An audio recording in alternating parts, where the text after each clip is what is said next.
你哋有冇試過每日行嘅步數都唔超過10步啊？好似咁樣或者咁樣，所以我要挑戰日行2萬步。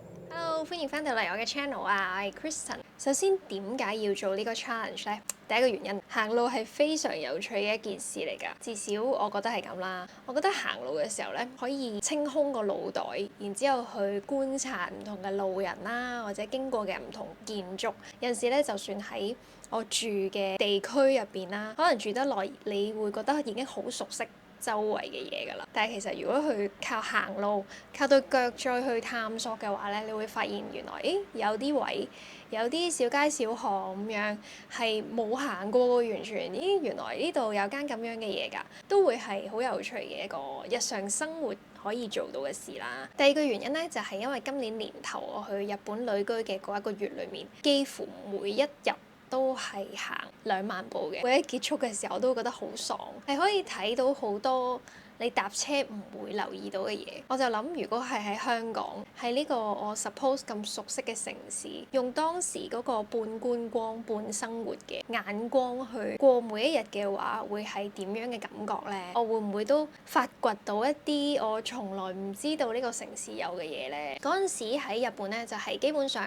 如果我打開 Google 地圖啦，輸入我嘅目的地，喺1個鐘頭之內嘅我都會行過去嘅，甚至乎咧有陣時有啲個半鐘嘅我都係照行噶啦。第3個原因咧，就係因為我睇咗一個外國嘅 YouTuber 嘅片啊，關於行2萬步啦，以至到之後再行3萬步。睇完佢嘅片咧，就受到一個好大嘅啟發。喺呢條片嘅最尾咧，我就會講翻究竟呢2個禮拜行咁多路啦，我身體上邊、精神、心理上面會有啲咩變化啦，同埋有啲乜嘢嘅感想嘅。我並唔係一啲乜嘢專家，呢條片嘅目的咧，純粹係想記錄一啲真實、實際嘅發生喺我身上面嘅變化。我做呢一個 challenge 嘅目的咧，亦都唔係主張話每個人都要日行2萬步啦咁樣，因為2萬步真係好多㗎。我嘅觀眾即係你哋啦，都會有你嘅工作、你嘅全職要做㗎嘛。我想以一個挑戰嘅形式去宣揚我呢一個愛好，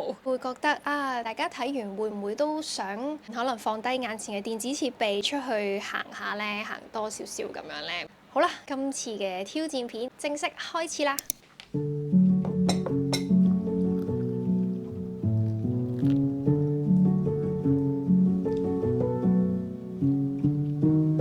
想行嘅呢個路線咧，係一個我喺地圖上面，即係 Google Map 上面咧睇咗好耐嘅，一路都好想去㗎啦，但係就各種嘅唔同嘅藉口啦，一路都未去行嘅一個喺屋企附近嘅小山啊，希望唔會太辛苦啦，因為好耐冇行過山啦都。今日都有少少曬啊，好似，所以我都係要搽防曬嘅，記得。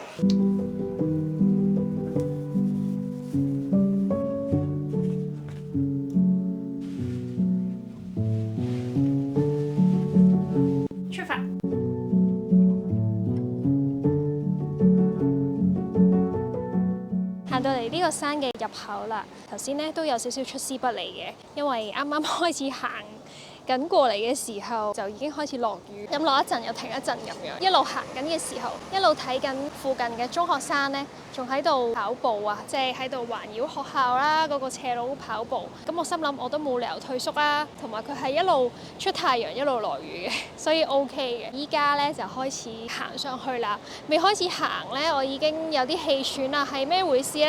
太渣啦！好啦，我哋開始啦。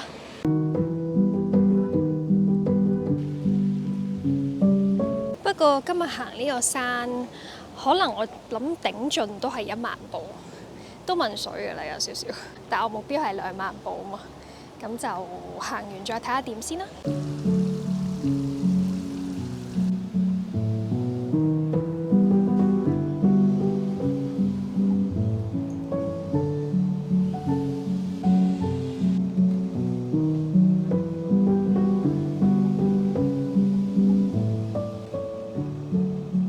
樓梯好似完全係無窮無盡咁樣。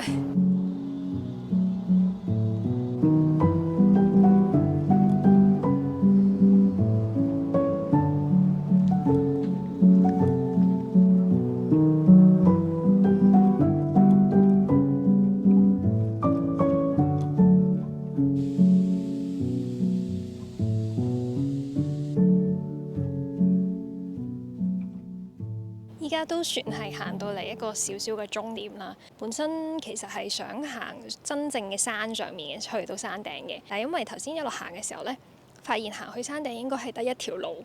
但係嗰條路係小路嚟嘅，可以睇得出佢係極少人行平時。跟住我都有諗住挑戰一下嘅，但係就行咗一小段之後咧，突然間隔離嗰個樹林就有啲聲響啦，即係唔係風吹嘅聲啦，即係似係有動物可能行過嗰啲聲啦。咁就諗我自己一個人有啲驚喎，咁都係不如算啦，下次先啦。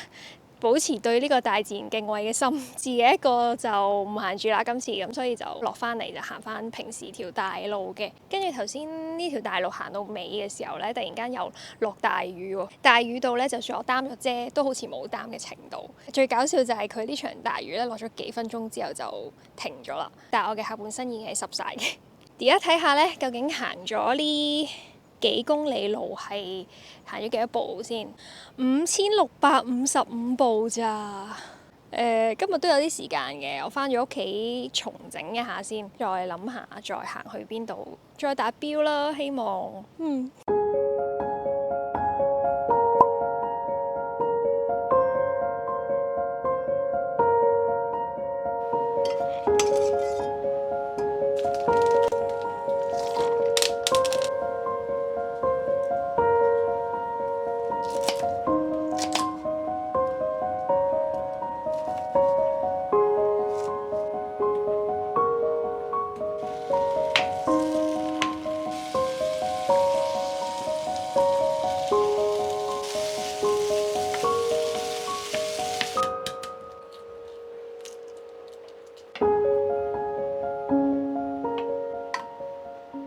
回程之後嘅步數咧，差唔多，終於都有1萬步啊！由於實在太肚餓嘅關係咧，整咗一個快速嘅清雪櫃系列，將煙肉啦、西芹啦落嚟炒通粉嘅，咩醬都冇落，淨係落咗啲黑椒，但係意外地咧又幾好食喎，因為有西芹同埋煙肉嘅鹹香。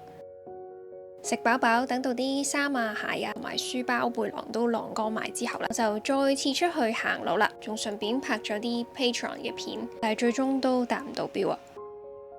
挑戰第一日失敗，但係10000步已經係一個好大嘅運動量嚟㗎啦，所以對於今日呢個第一日嘅成績咧，我都已經好滿意㗎啦，我係唔會放棄嘅。不過主要係今日呢個天氣真係太潮濕啦，點解可以10月中都咁潮濕嘅？好悶熱，即係好似咧又係打風前夕嗰啲天氣咁樣，山上面係有少少涼風嘅，大部分嘅路程都係好焗嘅。轉頭我就會可能拉下筋啊，因為小腿而家都覺得有啲脹痛啊，拉下筋啦，然之後我就會想記錄翻今日嘅一啲數據啊，同埋感受。今日行咗咁多步咧，應該會瞓得好好嘅。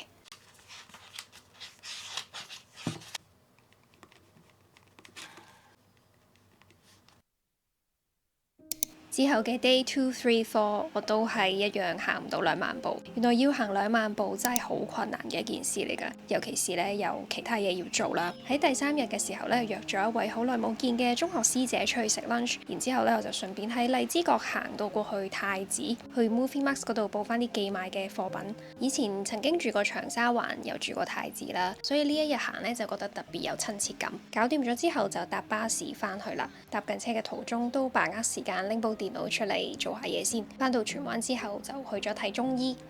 事源係我受氣管敏感困擾咗好多年㗎啦，以前一到秋天就會開始咳啦，咳到春天先至慢慢停。今年唔知點解成個夏天都咳得好犀利，夜晚吹多陣冷氣都會咳到戳住條氣咁樣。因為睇西醫都係治標唔治本，而以前呢睇過嘅中醫同我又唔太夾喎，睇完都冇乜改善嘅。之但係今次的起心肝再去睇上生堂中醫診所，睇咗2個月，估唔到有幾 work 喎。雖然調理身體講求嘅都係一啲老生常談啦，早啲瞓啦，做適量運動啊，飲多啲水咁樣，但係我去上生堂睇嘅醫師感覺就特別有耐性，同埋用好親切嘅語氣去同我說明更加多呢一啲習慣嘅好處，令到我今次真係更加想要決心去做啊！行多啲路，曬多啲太陽，都係醫師叫㗎。熱水沖藥粉嘅配藥方式非常之方便，食咗大概2個禮拜已經有改善㗎啦，冇咁戳氣。而家睇咗2個月，早嗰排突然轉涼嗰幾日咧，我都竟然穩定到冇咳得好勁，真係太好啦！上生堂係如風中醫集團旗下嘅診所，佢哋有唔同專科嘅醫師團隊，好多唔同地區都有診所㗎，收費合理清楚，裝修又新又靚，次次行入去都覺得好令人放鬆。我同朋友傾開，原來都係睇開佢哋嘅喎，所以都推介咗俾屋企人啦。我將佢哋嘅資訊放咗喺呢條片下面嘅資訊欄嗰度，如果有需要調理下嘅話，可以去望望有冇近你嘅診所啊。第4日係返 part time 嘅日子，一返工咧就真係冇乜時間可以去行路啊。不過夜晚返到屋企食完飯之後，都有再落街散步，感受一下初秋嘅涼意。幾好，夜晚行下，突然之間就喺街邊嗰度踎低，聞下啲樹，聞下啲草嘅香味咧。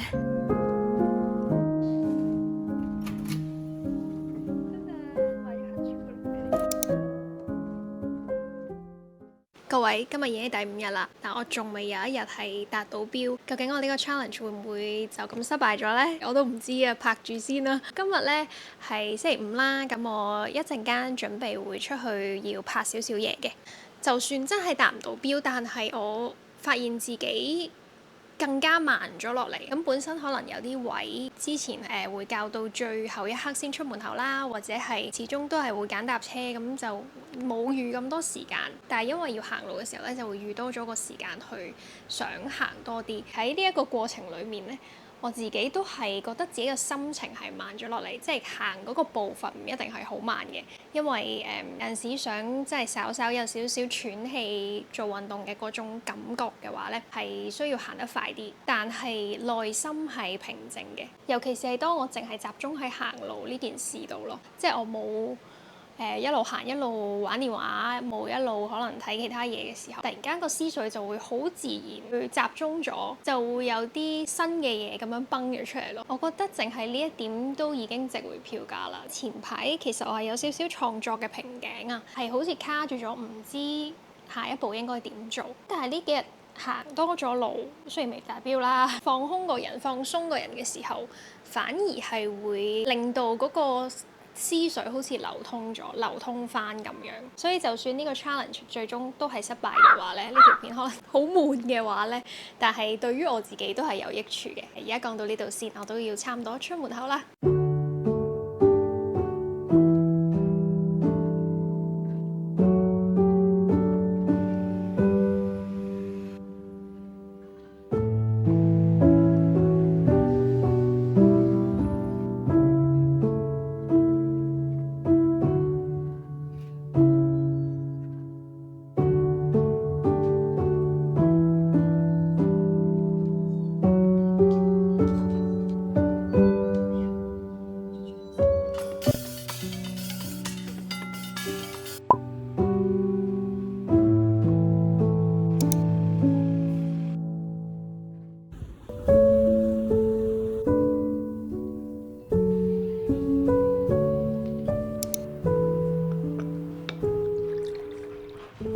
第7日，話說咧就係本身前日朝頭早咧，我係去咗一個社區中心嗰度做義工，去教一啲老人家做運動。嗰個活動咧其實就係我朋友佢主導嘅一個計劃，將長者啦同埋一啲後生仔啦，即係中學生啦，擺埋一齊做一個跨代共用嘅運動。所以嗰日咧佢就叫咗我同埋我男朋友去幫手做義工，係好有趣嘅一個活動嚟嘅。發現其實好多老人家咧，佢哋嘅體力係比想象中好好多。問佢哋有咩興趣嘅時候咧，佢哋都中意做運動啊，或者中意行山啊咁樣。嗰日咧就好早起身啦，然之後神清氣爽去做咗呢個活動咧。點知一完咗嗰個活動就嚟 M 啦，跟住我就去咗鴛鴦尾嗰度做一日店長。鴛鴦尾就係我之前訪問過嘅一間小店啊，首飾小店。嗰日就去咗做一日店長，都遇到咗好多有趣嘅客人啊，係非常之充實嘅一日。但係因為呢個身體狀況咧，突如其來嘅身體狀況，令到我嗰日雖然係行唔夠2萬步啦，但係個體感係絕對超過咗2萬步㗎啦，3萬步都嚟緊。跟住嗰晚咧返到屋企，完全係好攰啦，之後昏迷咗夜晚。琴日咧就因為有啲事啦，又中斷咗，即係暫停咗呢一個 challenge。到今日咧，終於都滿血復活啦，又可以繼續挑戰啦。今日希望可以達標。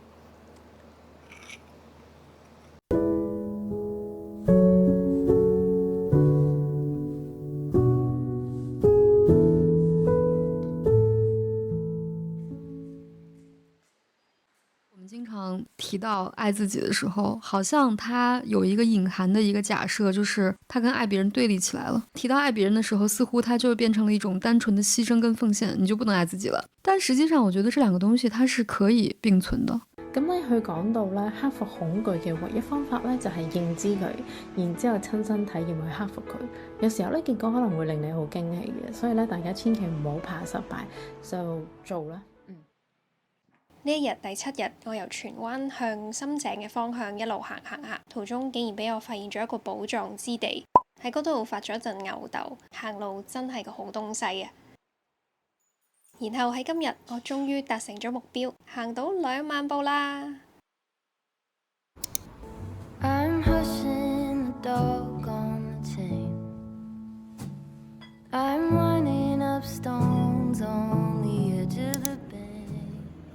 呢個禮拜又經歷咗返 part time 啦，然後包裝大家預購嘅月曆，再拎出去寄。行路之餘，順便練埋臂力啊！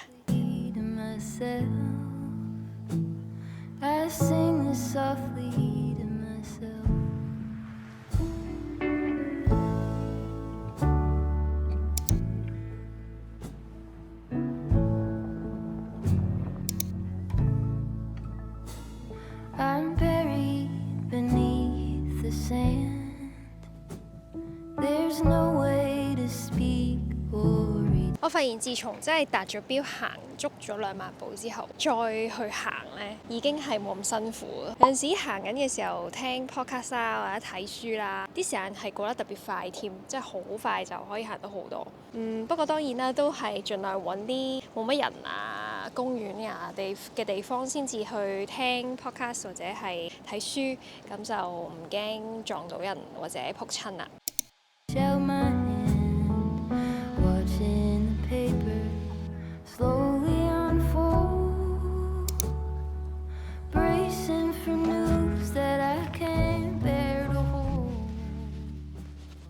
今日係 challenge 嘅最後一日啦，我決定嚟個首尾呼應，去返第一日咧行嗰個山，睇下身體上會唔會冇咁攰啦，有啲咩變化咁樣嘅。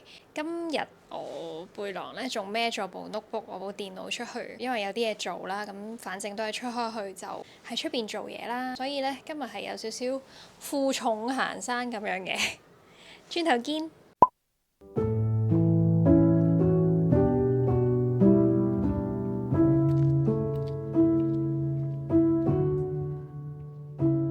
一定係因為今日比較潮濕啲，所以頭先行到索晒氣。但係相比起第一日即係 challenge day 1嘅時候行呢，我覺得係好咗好多。即係600級樓梯好似好快行完，而我而家大髀小腿都冇乜感覺嘅，因為嗰日行完個樓梯之後呢，嗰個腳係好明顯個肌肉係開始酸痛㗎。咁樣趁呢個休息嘅時間啦，就坐低同大家都講下呢個 challenge 咧，進行咗2個禮拜之後，我嘅變化係啲乜嘢？最明顯嘅變化係真係覺得自己身體好咗。首先我咳少咗先啦，雖然係有一路食中藥，咁但係都要自己去做運動，去強身健體先至會再更加行之有效㗎嘛。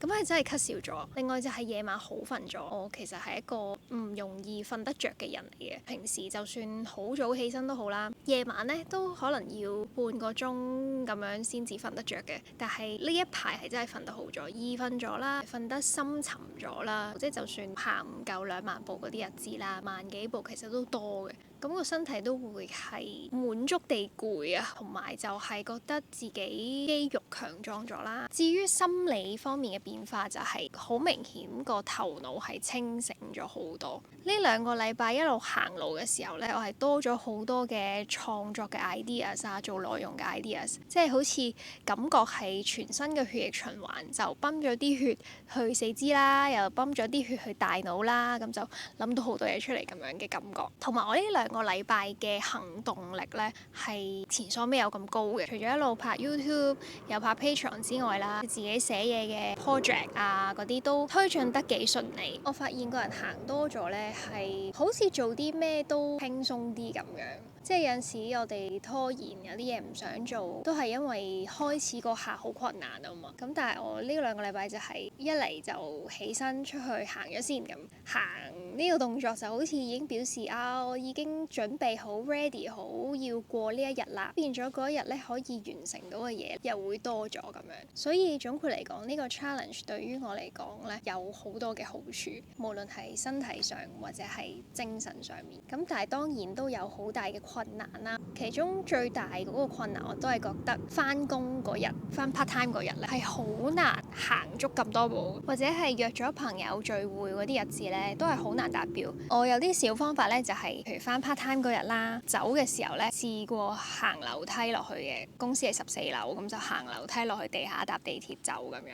如果係約咗朋友嗰日咧，我又會邀埋啲朋友一齊行嘅。譬如有一日約咗朋友入東涌，個目的地咧離地鐵站有啲距離嘅，可能行4個字至半個鐘咁樣啦，有車搭過去嘅當然，但我就係想行過去啦，於是咧就叫埋個 friend 一齊咁樣傾住偈行過去，即係兩個人一齊行嗰個時間係易過啲，同埋會冇咁係一回事啊，即係好似好輕鬆平常咁樣。我覺得如果大家都想試下行多啲路，未必係好似我咁樣要行2萬步嘅，因為2萬步真係一件好花時間嘅事，因為拍片係我其中一樣工作一樣要做嘅嘢，咁所以我先至可以安排啲時間去做呢件事啊。其他人要返 office 嘅，或者係我呢啲可能有其他工作都要做嘅時候，忙嘅日子咧，我都覺得好難實現呢件事。都唔係話鼓吹大家一定要每日行2萬步，咁就 very good 好健康啦。咁當然健康就真係健康嘅，但係盡力而為啦。我覺得有個報告就係話，我哋成年人其實每日行到8000步已經好好㗎啦，已經可以好提升到嗰個心肺功能。你話8000步、1萬步咁樣係一個好合理啲嘅目標咯。如果真係想咁樣行多啲嘅話咧，喺一日裡面你唔一定要一次過行晒咁多步嘅，係完全可以分開幾次去行。我都係呢2個禮拜都係每日都係分開幾段時間咁樣去行嘅，咁就會容易啲去實現啦。我諗過咗呢個 challenge 之後咧，都會想 keep 翻每日可能行13,000至15,000步，但係有啲真係情況唔去嗰個日子，講真係8000步、1萬步已經係非常之好㗎啦。主要嘅目的就係要企起身行出去啫。自從有咗 smartphone 之後，嗰個 screen time 咧仲多過每日行路嘅時間，咁我就喺度諗，如果拎 screen time哪怕只係1/3甚至1/4嘅時間拎嚟行路，會有啲咩唔同呢？於是就造就咗今次呢條片啦。今日嘅目標咧係未達成嘅，所以講到呢度先，我要繼續行啦。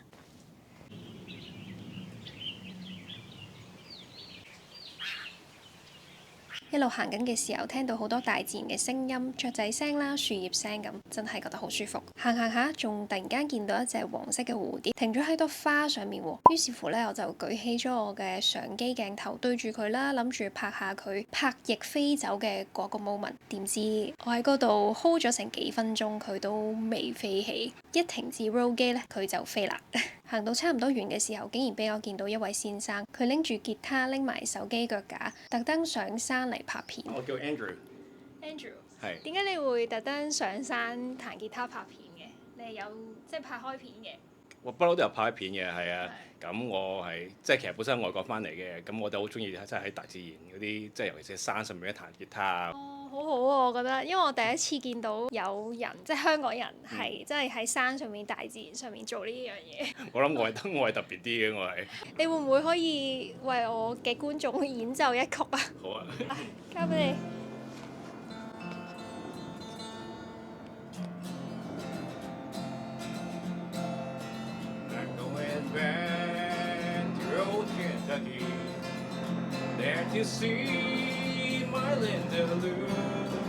I'm going back through Kentucky, where the sky is always blue. When I left the old Kentucky, Linda kissed me and she cried. I told her that I would not wander. I'll be back by and by. 聽完令人覺得平靜嘅吉他同埋歌聲，我就落返山，去咗附近一個露天 area 嗰度食住三文治打文嘅。